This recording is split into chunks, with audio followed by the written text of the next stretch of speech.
مال کو ہاتھ نہ لگائیں جب تک کہ حکم نازل نہ ہو جائے۔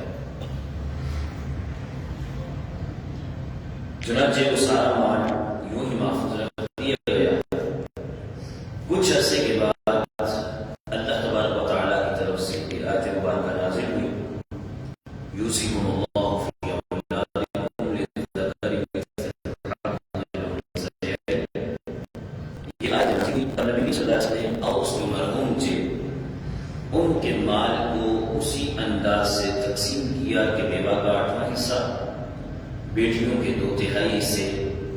کیونکہ بیٹا تو تھا نہیں اس لیے بیٹیوں کے 2/3 حصے کیے، باقی جو بچا ہوا مال تھا وہ عصبہ کی صورت میں دوسرے عزیز جو دوست تھے جیسے سوید تھے، ارفجہ تھے، ان کو آقا نے مرحمت فرمایا، عنایت فرمایا۔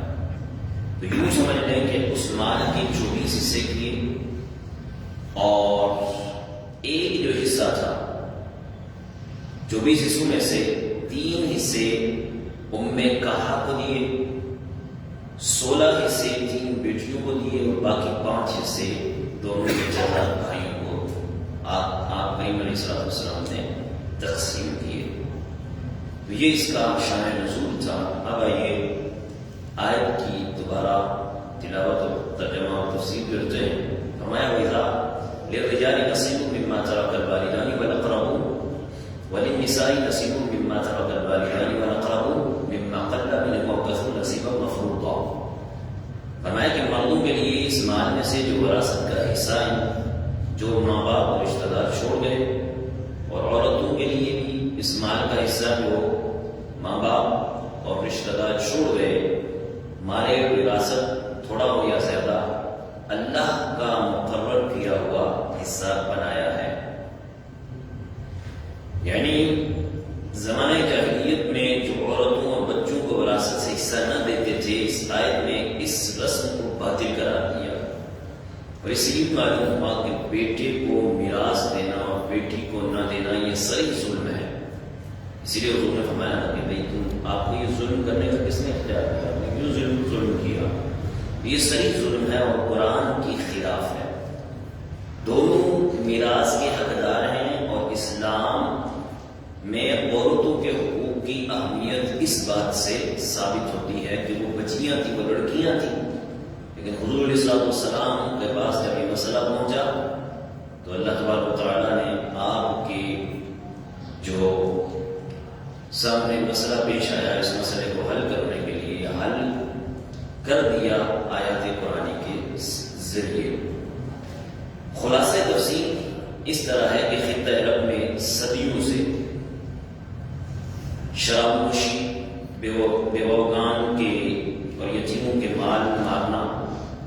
عورتوں کے ذلت اور حقارت کے ساتھ سلوک کرنا، لڑکیوں کو زندہ درگور کرنا، اس طرح کا رواج ایسا چلا رہا تھا کہ کسی کے خیال میں بھی نہ تھا کہ یہ عیب ہے، یہاں سے یہ عیب مٹ بھی سکتا ہے۔ ان کے نزدیک میت کی متروکہ مال میں کمزوروں، یتیموں، لڑکیوں، بیواؤں میں ان سب کو حصہ نہیں دیا جائے گا اور حصہ نہیں ہوتا ان کے نزدیک۔ اور یہ اسلام کا کھلا مرزا اور قرآن کی زندہ کرامت ہے، اور نبی اکرم صلی اللہ علیہ وسلم کی بے مثال قوت اور شوکت ہے کہ عرب کے صدیوں کے رواج کو ایک ایک لفظ کے ذریعے صفحہ ہستی سے حرف غلط کی طرح مٹا دیا، اور اس طرح مٹایا کہ اب اس کا نام و نشان بھی باقی نہ رہا، اور اس نوعیت سے مٹایا کہ ان لوگوں کو محسوس بھی نہ ہوا۔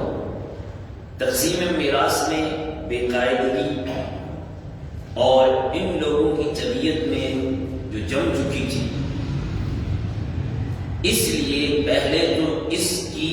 آیت میں اجمالی اصلاح کی گئی، پھر اگلی آیت میں تفصیل فرما دی گئی۔ چنانچہ ارشاد ہوا کہ اے مسلمانوں، اے اللہ کے بندو، میت کے متروکہ مال یعنی جو وہ چھوڑ کر گیا ہے مال، اس بچے اور بچیوں کا بھی حصہ ہے، بےکس بیوہ مکان کا بھی حصہ ہے، پورے ماں باپ کا بھی حصہ ہے، جو کچھ یہ مال چھوڑ کر جائیں اور جو کچھ قریب ترین رشتہ دار چھوڑیں، اس میں سے بھی لڑکوں کا حصہ ان کے حوالے کرو، اور لڑکیوں عورتوں کے حصے ان کے سپرد کرو۔ پھر مال میں یہ فرق نہ کرو کہ میت کا گھوڑا، میت کا جوڑا، میت کی زرہ، میت کی تلوار، میت کی جو گاڑیاں ہیں آج کل کے دور میں، تو یہ بہادر نوجوان مرد لے کر چلے جائیں، اور جو چرخے ہیں یہ بوڑھی عورتوں کو دے دو، اور زیور نوجوان لڑکیوں کو دے دو۔ ایسا نہیں، اس کے سارے وارثوں کو تو مال کو برابر جس طرح تقسیم اللہ کی طرف سے آئی ہے اسی طرح اس کو تقسیم کرو۔ اگر وہ مال خود تقسیم ہو سکتا ہو تو اسی ہی کی تقسیم کر دو، ورنہ اس کی قیمت ڈال کر حصے کے مطابق ہر ایک کو دے دو۔ خیال رکھو رب تبارک و تعالیٰ کی طرف سے ان کے حصے مقرر ہو چکے ہیں، ان کا ادا کرنا ایسے ہی فرض ہے جیسے دوسری عبادت کا ادا کرنا فرض ہے۔ اگر تم نے اس میں کوتاہی کی یا بعض کا حصہ دے دیا اور بعض کا حصہ کھا گئے تو ایسے شخص کے لیے سخت ترین سزا مقرر کی گئی ہے۔ اس آیت سے چند جو باتیں ہمارے سامنے آئی ہیں وہ پیش کر کے آگے چلتا ہوں۔ سب سے پہلے علم فرائض یعنی میراث کا فن بہت اہم فن ہے کہ قرآن شریف میں جتنی تفصیل سے میراث کے مسائل بیان ہوئے نا، اتنی تفصیل سے اور مسائل میں بیان نہیں ہوئے۔ فرمایا نبی کریم صلی اللہ علیہ وسلم نے کہ علم فرائض سیکھو کہ یہ آدھا علم ہے، یعنی آدھے علم میں سارے علوم کا ان کو تعلق دیا گیا، انسان کی زندگی سے بنے،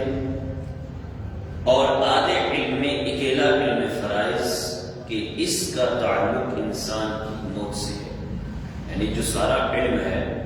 اس میں آدھا علم تو انسان کی زندگی سے تعلق رکھنے والا ہے، اور آدھا علم جو ہے وہ علم فرائض ہے، اور یہ علم فرائض انسان کی زندگی کے بعد، موت کے بعد یہ تعلق رکھنے والا ہے۔ دوسرا یہ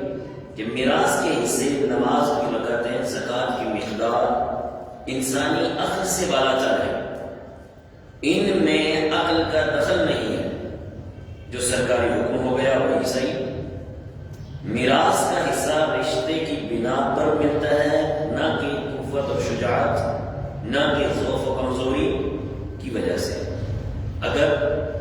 باپ کا ایک بیٹا لکھپتی ہے نا اور دوسرا ککھپتی ہے، دوسرے کے پاس کچھ بھی نہیں، فقیر ہے یا بیمار ہے، تو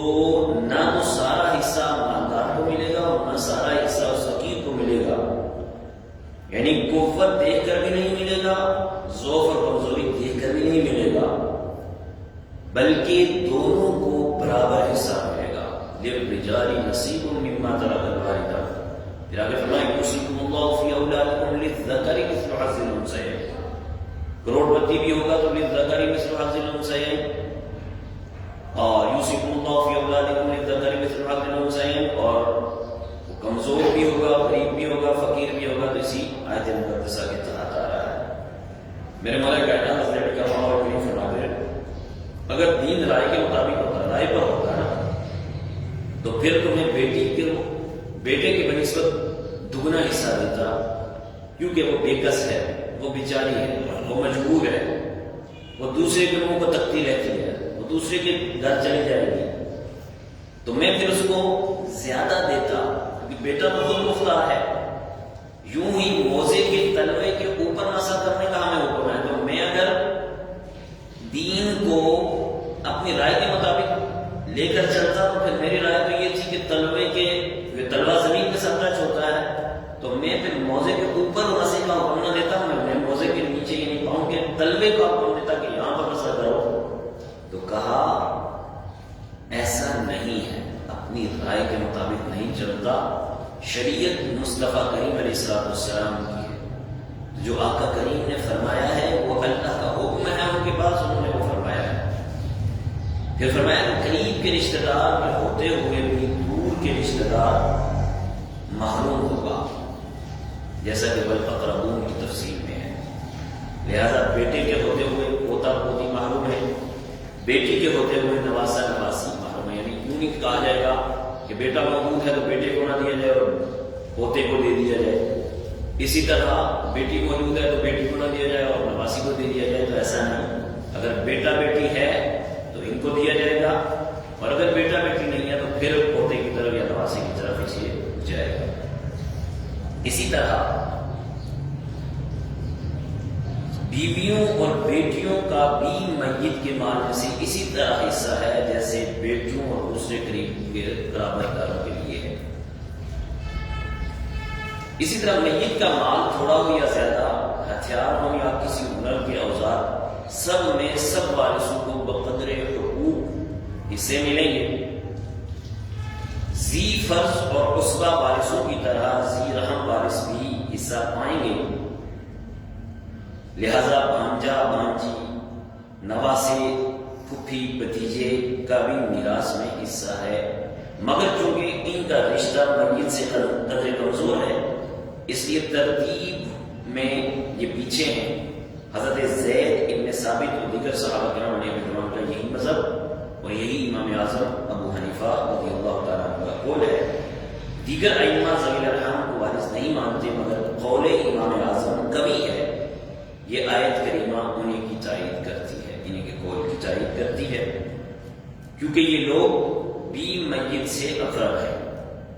اور ایک اور، نبی کریم صلی اللہ علیہ وسلم قرآن کریم کے عمومی احکام میں اکثر داخل نہیں ہوتے، جیسے کہ میراث کا حکم ہے، تو اب یہ میراث کا حکم امت کے لیے، حضور کے لیے نہیں ہے، کیونکہ حضور کی وراثت، حضور نے فرمایا لا نورث لہ، ہماری وراثت نہیں ہے، ہماری وراثت نہیں ہے۔ نبی اکرم صلی اللہ علیہ وسلم کی میراث کی تقسیم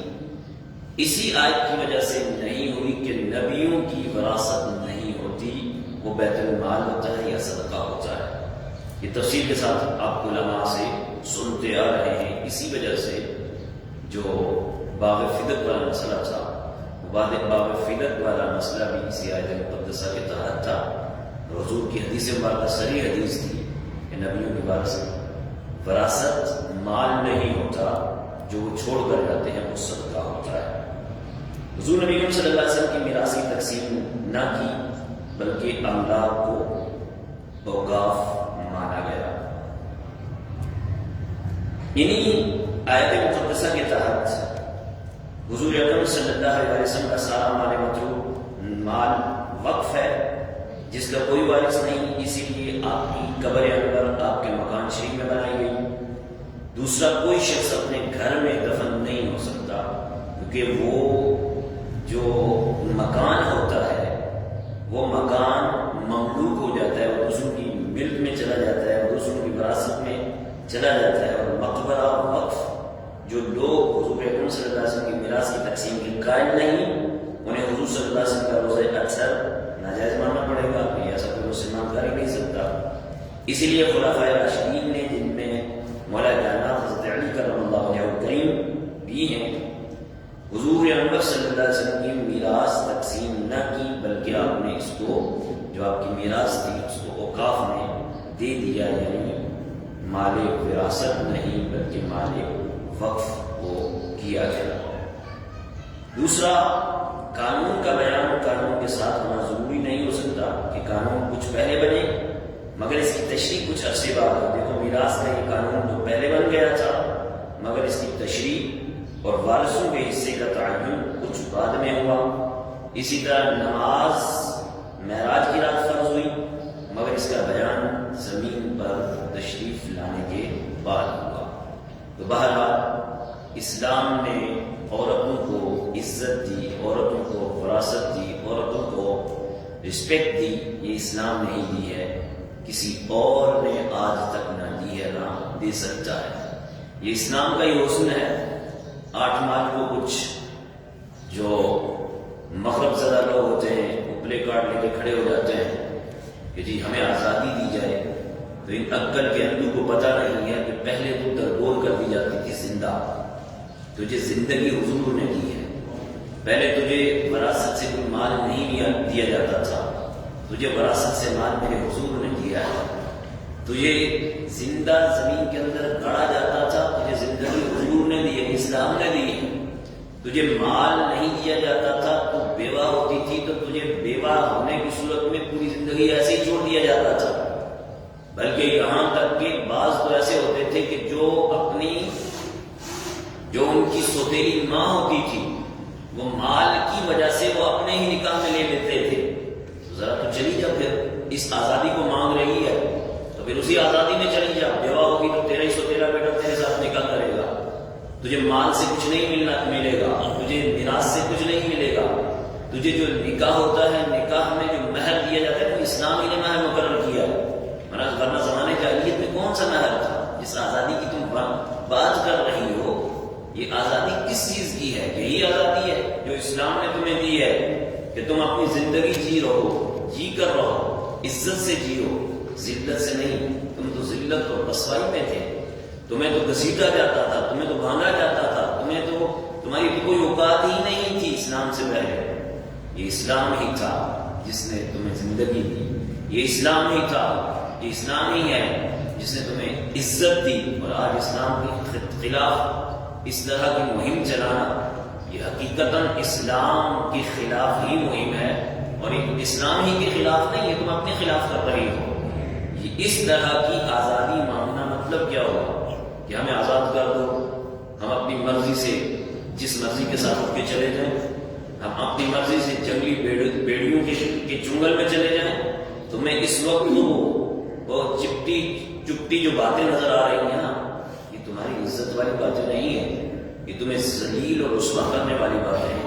تمہیں سمجھ اس وقت آتی ہے کہ جس وقت اسلام آباد کے ہوٹلوں سے تمہاری لاشیں ملتی ہیں، تمہیں اس وقت سمجھ آتی ہے، تمہیں اس وقت سمجھ آتی ہے کہ جس وقت تمہاری لاشیں دریاؤں سے ملتی ہیں، اس وقت سمجھ آتی ہے، تمہیں اس وقت سمجھ آتی ہے کہ جس وقت کسی کھیت سے تمہاری لاش ملتی ہے، تمہیں اس وقت سمجھ آتی ہے۔ لہذا اسلام نے پردے کا حکم اس لیے کیا ہے کہ جتنے بیڑیے پیچھے باہر بیٹھے ہوئے ہیں باطل نظروں والے، شیطانی نظروں والے، ان شیطانوں سے تمہیں بچانے کے لیے اسلام نے پردے کا حکم دیا، اسلام نے نظر نیچی رکھنے کا حکم دیا۔ یہ کیوں دیا؟ کہ تمہاری عزت بھی محفوظ رہے، تمہاری زندگی بھی محفوظ رہے، اور تم مغرب کے کلچر کو یہاں عام کرنے کے لیے یہ کام کر رہے ہو۔ لہذا اللہ کے لیے اپنے حال پر بھی رحم کرو، اور ہمارے ملک پاکستان بھی رحم کرو۔ اگر تمہیں آزادی ہی چاہیے تو چلے جائیں دوسرے ملک میں، ہمارے ملک میں یہ گن نہ پھیلایا جائے۔ اللہ تعالیٰ ہمارے ملک کو ایسے ناسور سے محفوظ فرمائے، اور ہمارے ملک کو حقیقی معنوں میں اسلامی، نظریاتی اور ملی پاکستان بنائے۔ آمین۔ وآخر دعوانا الحمدللہ رب العالمین، الحمدللہ رب العالمین، والصلاۃ والسلام علی سید المرسلین۔ یا ارحم الراحمین، یا اللہ، یا رحمان یا رحیم، ہم سب کے حال